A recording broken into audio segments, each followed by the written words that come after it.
Since the release of Ice Age in 2002, much of the world has come to know and love the film's three central characters in Manny the Mammoth, Sid the Sloth, and Diego the Saber-toothed Tiger. However, if we fast forward and take a look at all 5 Ice Age films that have been released over the span of 15 years, we can see that while this franchise has performed exceedingly well at the box office, the critical response has been a clear downward spiral. In this episode of Secondhand Sequels, we'll be looking at the first 2 Ice Age films to discover what was so appealing about the first film and how the second film might have kick-started a decade-long meltdown.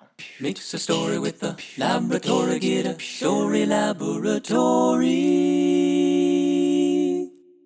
The early 2000s were very formative years in the world of computer animation. The release of Ice Age in 2002 came just 7 years after Toy Story in 1995, which was the first computer animated film ever made. When the turn of the century arrived, a few other studios were finally starting to offer up some worthy competition to the now dominant Pixar. In 2001, DreamWorks released Shrek, which actually beat out Pixar's Monsters, Inc. that same year, to receive the first ever Academy Award for Best Animated Feature Film. 1 year later, Blue Sky, a somewhat unknown studio based on the East Coast, slid into the scene like an avalanche from out of nowhere with the smash hit Ice Age. It's interesting to look at all 3 of these films side by side because it shows us part of the reason Ice Age was able to hold its own next to 2 animation giants. One thing to note is that all 3 are buddy films, which are stories in which 2 characters who get on each other's nerves are stuck on a journey together and must ultimately learn to embrace one another. We've got Mike and Sully in Monsters, Inc., Shrek and Donkey in Shrek, and Manny and Sid in Ice Age. While the buddy film genre ties all 3 of these films together, what sets them apart are their story worlds. While Shrek portrays a fairy tale world and Monsters a kind of alternate universe, the story of Ice Age is set in the midst of a prehistoric Earth, based in our reality. I think this was a really great call by Blue Sky Studios because 1, it helped to define their unique voice, and 2, it separated their studio from their competition in some very big ways. Now, there are a number of reasons why the storytelling in Ice Age works well, but I think we can boil it down to 3 basic qualities, as the story is clear, concise, and charming.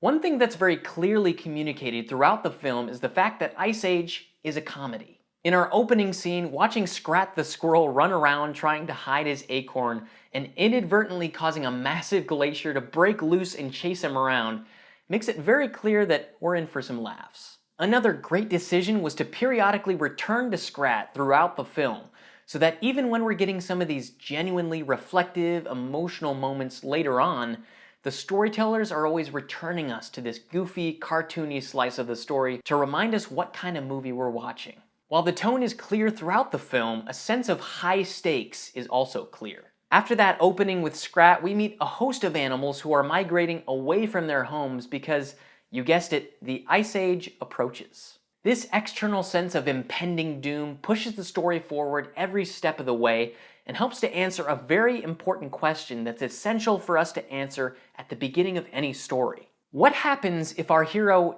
doesn't accept the call to adventure?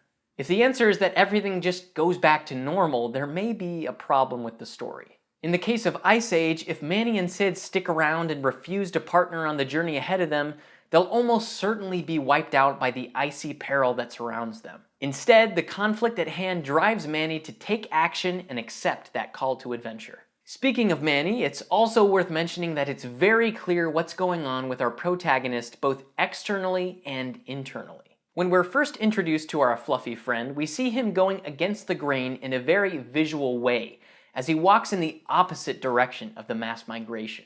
Clearly, Manny is feeling like a loner and is choosing to close himself off to the world around him for reasons that we'll discover later on. However, this internal reality soon clashes with his external reality, which arrives in the form of Sid the Sloth, who is the perfect opposite to Manny in almost every way. However, the important similarity is that they're both living on the margins of their society as outcasts. When a human child is presented to Manny and Sid out of the blue, their external goal becomes very clear. Deliver the boy to his human tribe before they reach Glacier Pass. Of course, Manny's motivation is to be rid of the boy so that he can in turn be rid of Sid and go back to being alone. But like any great quest, Manny will begin his journey in search of one thing and discover something about himself instead. So we know that some important storytelling elements are made clear in Ice Age, but what is the value of being concise? To find the answer, we can start by looking at the wisdom of a different studio. One of Pixar's 22 rules of storytelling outlines the basic way they approach story structure, and it goes like this. Once upon a time, there was blank. Every day, blank.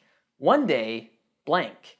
Because of that, blank. Because of that, blank. Until finally, blank. We'll dive deeper into all of these steps in another video, but I want us to focus in on one particular part of this list for now, and that is, because of that, blank. Because of that, blank, etc. This highlights the importance of causation in storytelling. Have you ever made it to the middle of a movie and felt like it's not really going anywhere? Or that a particular scene feels like it doesn't need to be there? Often, a reason for this muddy feeling is that instead of using the because of that model, they use this model instead, where something happens, then this happens, then this happens, etc. And these events could be rearranged and it wouldn't really matter. Now, since Ice Age follows the first model, we can feel that each scene serves a purpose and leads naturally into the following scene. So there isn't really any wasted screen time. For example, the saber-toothed tigers attack the human village, forcing the human mother to jump into the river with her child. Because of this, Diego is sent to retrieve the child. Because of that, he is forced to join Manny and Sid on their journey because they've discovered the child in the river. Having one event cause the events that follow in a story is very important, and sometimes hard to get right. A movie can be charming for a number of reasons, but I always like to keep it simple and refer back to the 3 things that Pixar director Pete Docter says you should always offer an audience. Something to laugh about, something to think about, and something to feel. I think a story is charming when it offers all 3 of these things. Since Ice Age offers plenty of gags and jokes, the laughter part is a no-brainer. For something to think about, a notable example is the meaning of the word herd, which changes in a meaningful way over the course of the story. The first use of herd is in reference to the human tribe that they must return the baby to. Here it's suggested that herd simply means of your own kind. However, the next time we hear mention of a herd is when Manny dramatically saves Diego from falling into a river of lava. When Diego is confused as to why Manny would do this, his response is affecting. That's what you do in a herd. You look out for each other. Here, the meaning of the word herd is changing with Manny, and we begin to think about what it means to be a part of a family, regardless of individual differences. Something to feel is presented in the cave scene, when Manny discovers some drawings on the wall that depict his mammoth family being taken away from him by human hunters. This really hits an emotional note because we now realize that Manny is so closed off and emotionally distant in the first place because he's lost his family, or herd. And this is complicated by the fact that he's been forming a father-son bond with this innocent member of that very human herd. Really well-orchestrated moment that wraps up the charm factor. So Ice Age satisfies a lot of our criteria for strong storytelling, but what about the sequel? Ice Age: The Meltdown was released in 2006, 4 years after the original. We begin basically where we left off. Manny, Sid, and Diego are still together as a happy herd, but now they've joined a safe community of other animals. However, we soon learn that the ice around them is melting, and a vulture lets them all know that if they don't reach the boat at the other side of the gorge in 3 days,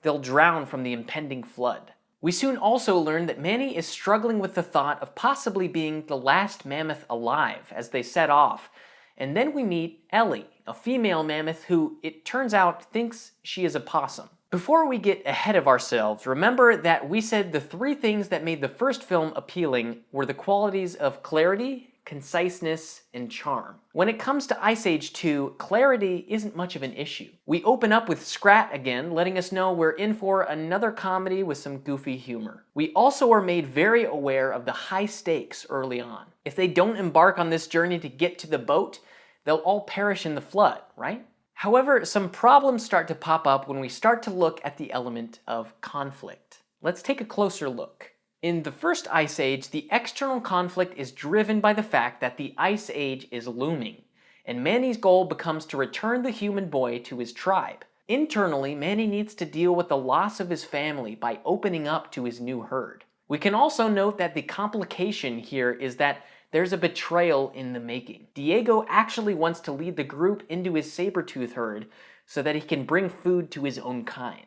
These elements all interact nicely together because both Manny's embrace of the human child and Diego's decision to ultimately defend Manny and Sid against the Sabers helps tell the story of what it means to be a part of a herd, or family. In the case of the second film, the external conflict is similar in that the ice is now melting and the goal becomes to reach the boat before the flood hits. Internally, Manny fears being alone as the last of his kind and wants to connect with Ellie, the other mammoth. The complication here is that there's a misunderstanding. While Ellie is actually a mammoth, she incorrectly believes she's a possum. While these pieces tied together nicely in the first film, they're not quite as cohesive in the second. While Diego's secret in the first movie has us begging the question, what will happen when they find out?